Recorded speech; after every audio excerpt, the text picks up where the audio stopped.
ஸ்ரீ விஷ்ணு புராணம் 59ஆம் பகுதி. புருகுச்ச சகர மன்னர்களின் வரலாறுகள். மைத்ரேய முனிவரே, இனிமேல் அரசர் மாந்தாதாவின் பரம்பரையை கூறுகிறேன்.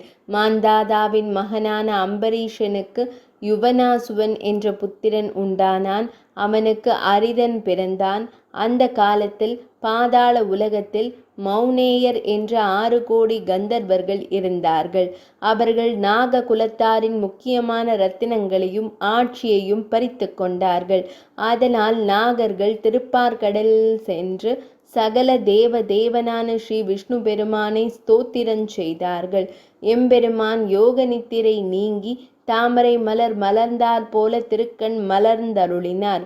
அப்போது நாகர்கள், சுவாமி, அடியங்களுக்கு கந்தர்வருடைய பயம் மிகுந்துள்ளது, இது எப்படி தீரும் என்று கேட்டார்கள்.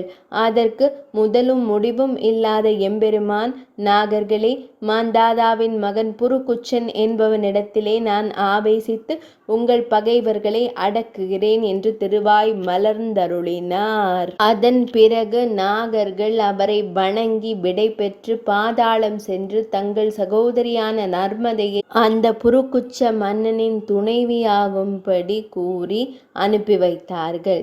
அவள் புருகுச்சனோடு சேர்ந்து அந்த மன்னனை பாதாள லோகத்திற்கு அழைத்து சென்று விட்டாள். பிறகு புருகுச்ச மாமன்னன் எம்பெருமானது தேஜோ விசேஷத்தால் ஆவேசமுற்று கந்தர்வர்கள் அனைவரையும் நாசம் செய்து தன் பட்டணத்தை அடைந்தான். அப்போது நாக மன்னர்கள் ஒன்று கூடி நர்மதையை அழைத்து, நர்மதா, யார் உன்னை நினைத்தாலும் உன் பெயரை கீர்த்தனம் செய்தாலும் அவனுக்கு சர்ப்ப பயம் இல்லாமல் போக கடவது என்று நர்மதைக்கு வரம் கொடுத்தார்கள். இதற்கு ஒரு பாடலும் உண்டு. அதாவது, காலையில் நர்மதைக்கு நமஸ்காரம், இரவிலும் நர்மதைக்கு நமஸ்காரம்.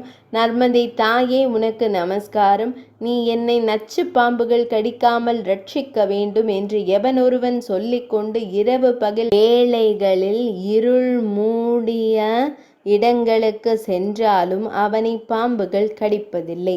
இவ்விதமாக தியானித்து கொண்டு விஷத்தையே அருந்தினாலும் அதனால் ஒரு தீங்கும் உண்டாவதில்லை. இவ்விதமாக நர்மதைக்கு நாகேந்திரர்கள் வரங்கொடுத்து விட்டு புருகுச்ச மன்னனுக்கும் அவனது சந்ததி அற்று போகாதவாறும் பெருகும்படியும் வரம் கொடுத்தார்கள்.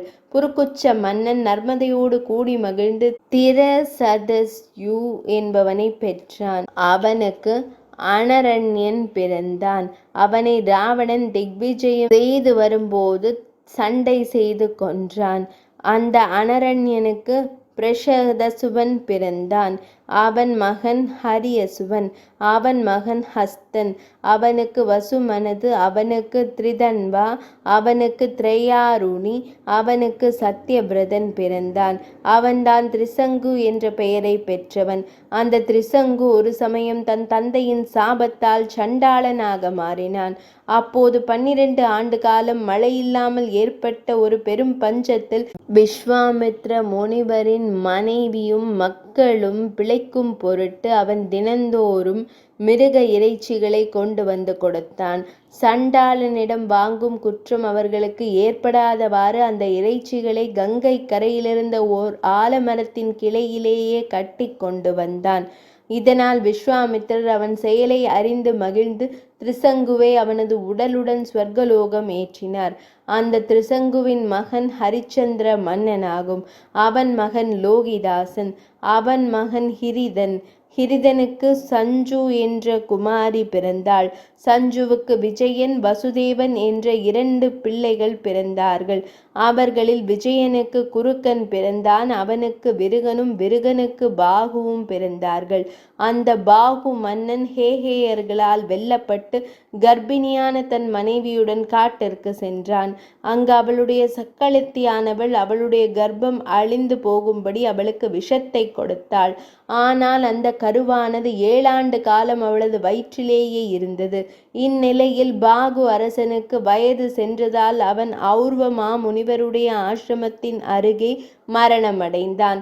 அப்போது கர்ப்பவதியான அவனது மனைவி சிதையடுக்கி தன் கணவனை அதன் மீது வைத்து தானும் அவனுடைய அனுமரணம் செய்து கொள்ள முயன்றாள். இதை அறிந்த ஔர்வமா முனிவர் தமது ஆசிரமத்திலிருந்து அங்கு வந்து அவளை நோக்கி, பெண்ணே, இது வீணான எண்ணம். மகா பல பராக்கிரமசாலியாக அநேக யாகங்களை செய்யக்கூடியவனாய் கீர்த்திக்குரிய மகன் ஒருவன் உன் வயிற்றில் இருக்கிறான். ஆகையால் நீ இவ்விதமாக மரணமடைய வேண்டாம் என்றார். உடனே அவளும் அந்த முயற்சியை கைவிட்டாள். முனிவர் அவளை தம்முடைய ஆசிரமத்திற்கு அழைத்து சென்று காப்பாற்றி வந்தார். சில நாட்களில் அவள் வயிற்றிலிருந்து நஞ்சுடன் கூடிய மகா தேஜஸ் வாய்ந்த ஒரு புதல்வன் பிறந்தான். அந்த பிள்ளைக்கு அவன் விஷத்துடன் பிறந்ததால் சகரன் என்ற பெயர் சூட்டினர்.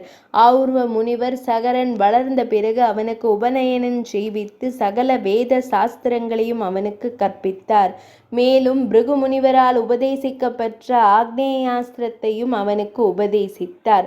இவ்விதமாக ஓதி உணர்ந்த சகரன் என்ற அரசிளங்குமரன் ஒரு நாள் தன் தாயை நோக்கி, அம்மா, என் தந்தை எங்கே? நாம் மன்னர் குலத்தில் பிறந்தும் இந்த காட்டிற்கு ஏன் வந்தோம் என்று கேட்டான். அவள் நடந்தவற்றையெல்லாம் அவனுக்கு கூறினாள்.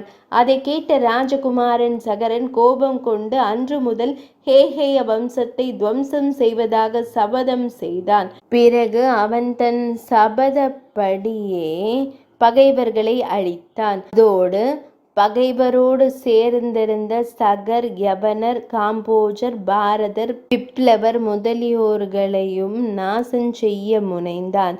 எனவே அவர்கள் அனைவரும் அவனை எதிர்க்க முடியாமல் வசிஷ்ட முனிவரை சரணடைந்தார்கள்.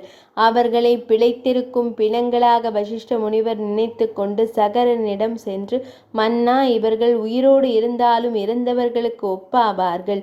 இவர்களை மறுபடியும் இறக்கச் செய்வதில் என்ன பயன்? நானே உன் சபதத்திற்கு விரோதம் ஏற்படாமல் இருக்க அவர்களை வைதீக சம்பந்த சூன்யராக செய்து விட்டேன். ஆகவே நீ அவர்களை விட்டு விடுவாயாக என்றார். சகர மன்னனும் அப்படியே ஒப்புக்கொண்டு குருவாக்கிய பரிபாலனம் செய்தான். ஆயினும் அவர்களில் யவனரை மொட்டை தலையராகவும், சகரை பாதி தலை மழித்தவராகவும், பாரதரை தலை மயிர் தொங்க விட்டவராகவும், பிப்லவரை தாடி வளர்ப்பவராகவும் செய்து அவர்களது வேஷங்களை மாற்றி அவர்களை வேதாத்தியாயன சூன்யர்களாக ஆக்கிவிட்டான். அவர்கள் அனைவரும் இவ்விதமாக தர்மம் இழந்தனர். ஆகையால் மிலேச்சராக கருதப்பட்டனர். அதன் பிறகு சகர மகாராஜன் தன் நகரத்திற்கு சென்று தன் ஆணைக்கு பங்கம் ஏற்படாதவாறு சகல துவீப சமுத்திரங்களோடு கூடிய இந்த பூமியை நீதியாய் பரிபாலித்து வந்தான். 59ஆம் பகுதி நிறைவடைந்தது.